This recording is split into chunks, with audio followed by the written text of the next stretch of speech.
approval ratings of politicians, it's not the same thing as trust level.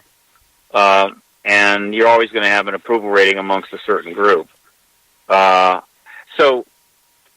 it's happened. And again, we are in a very bad place because of that. And it's got to change.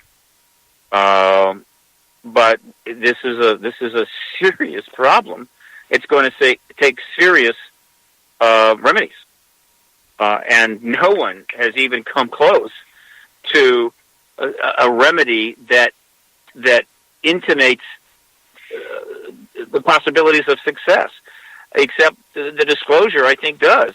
But the dilemma there is that the government denies the very thing that disclosure represents.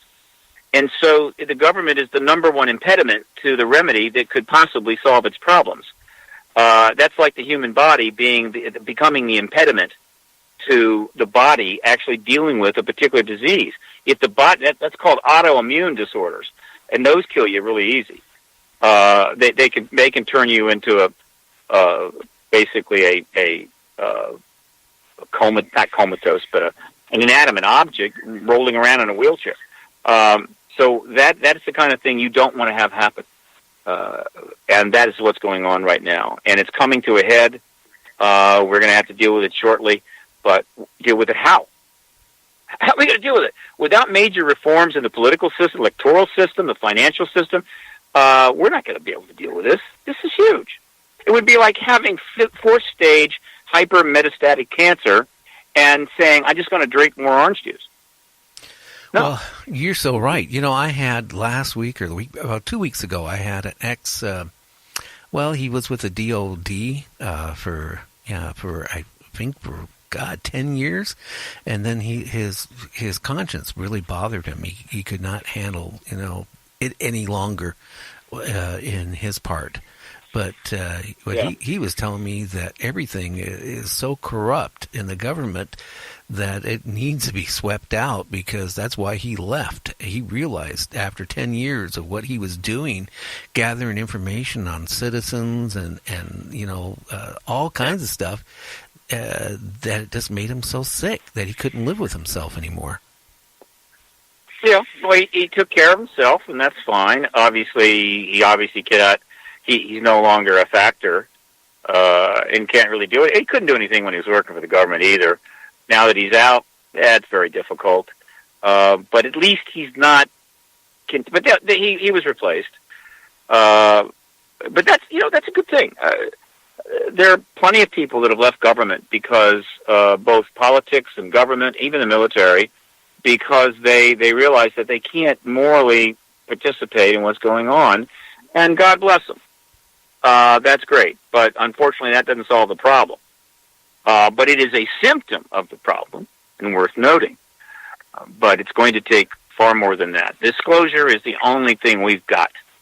And it may be that another nation will launch it first, and that all that means is that the United States will be in a much weaker position post-disclosure, and it will have a harder job in reclaiming the people's trust, because if the President of the United States goes in front of the American people and say there's extraterrestrials here, but does it because Vladimir Putin just did it 3 days prior, it's not as if the people are going to say, oh, wow, you're telling us the truth now. We really appreciate that. No, they're going to say, you're only telling us the truth because Vladimir Putin did it first.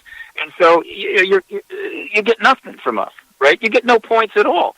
So again, the military intelligence complex that was worried about Clinton disclosing before they could get out in front of the issue should be, and I've said this so many times, I got to believe somebody's heard it, in the DOD, at the Pentagon, but they should be terrified of the prospect that Vladimir Putin would disclose it first. Well, it'd sure make our president not look too good if he came out and, disclosed it to his citizens of his country and to the world. Mm-hmm.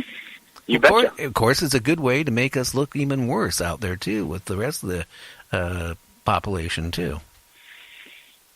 Right now, Vladimir Putin is eating our lunch. He's taking our lunch money. He's eating our lunch. He's pulled the rug out from under us. He's playing three-dimensional chess. We're playing hooks and ladders. It's rather it's rather striking to watch happen. But I've always had a certain circumspection about that.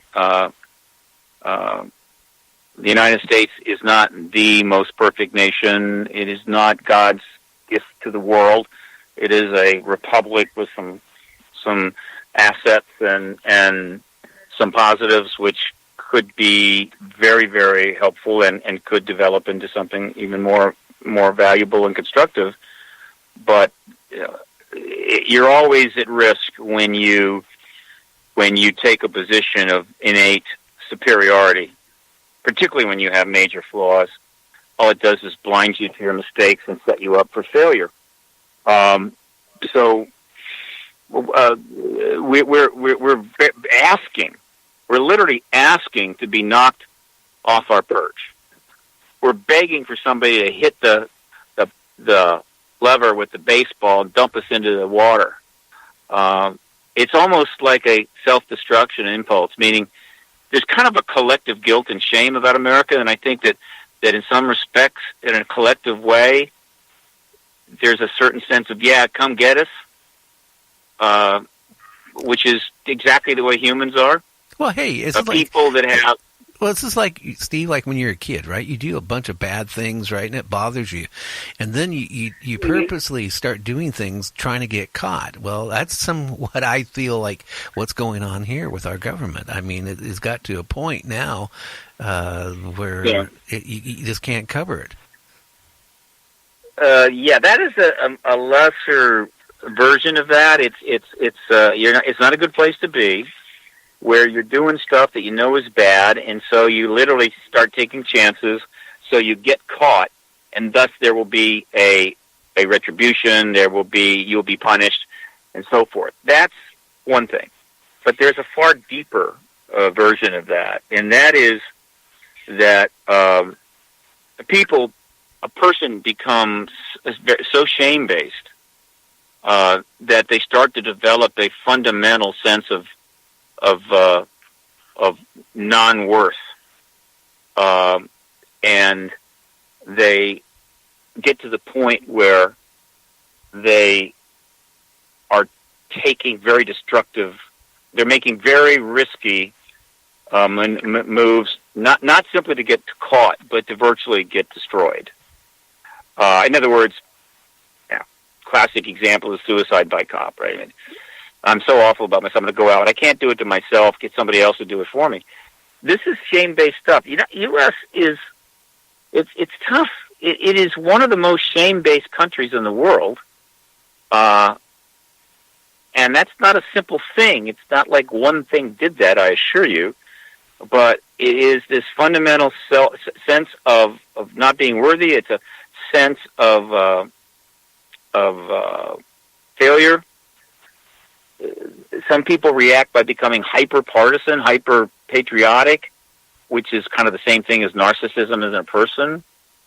But there's a reason that the United States is now the most obese country in the world, with the fastest-growing diabetes rate. We consume more drugs. We consume more opioids. These are the exact thing that shame-based people do. They need to somehow alter their mood. They need to change their mood. So they take drugs. They're addicted to this. They're addicted to that. They're alcoholics, drug addicts, food addicts, sex addicts. And the country collectively is exactly operating exactly that way. It's striking.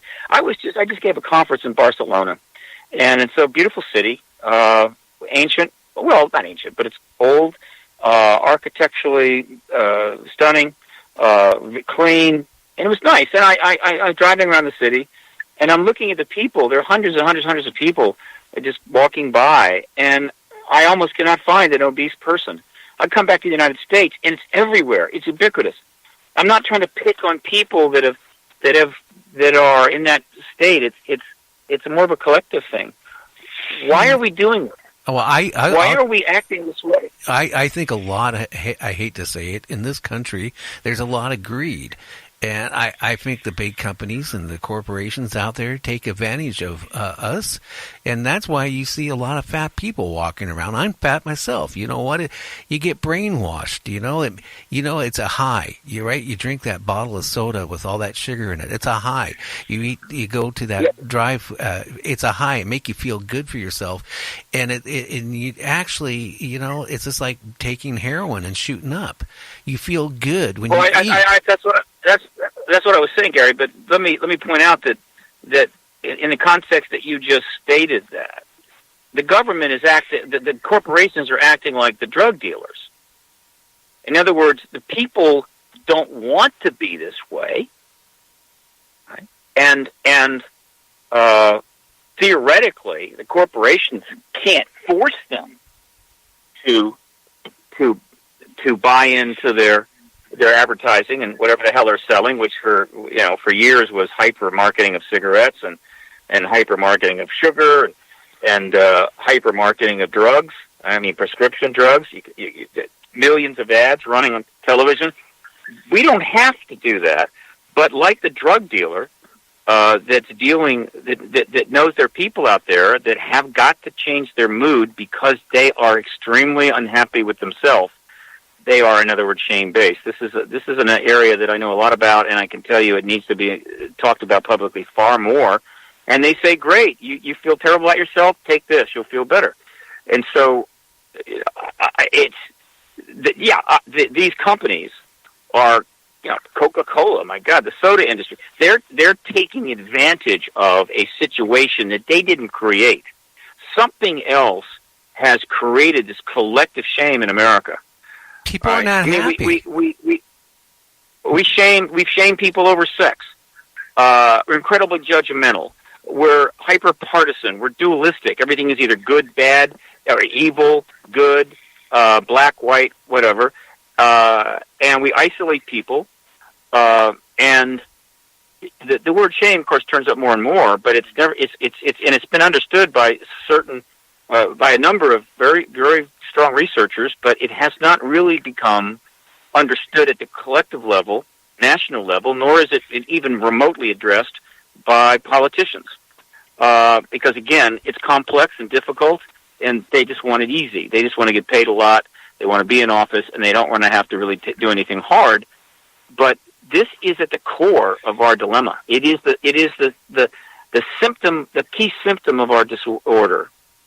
Why are Americans literally, what this country is literally becoming sick. It's becoming a sick country with all of its money and all of its resources and technology. How is it that we are becoming such a sick country? And I know the reason. The reason is the actions of government and policies for decades have been inculcated into people's worldview, and emotionally they are feeling ashamed. And other countries, you have people that shame is the least of their problems. They just want to survive from morning to night. They've got other problems. But we have a lot of time on our hands, and we have a lot of options. And so we can stew in our own juices. But it is painful to watch this.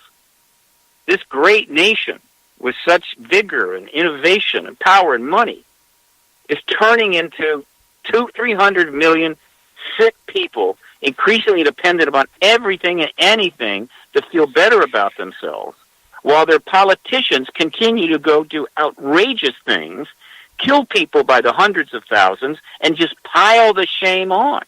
This now you're getting down to the root reforms that are needed. You don't get to that easy. First you reform the institutions, and then hopefully you start to heal the people, which, new people come in all the time and the old ones die out.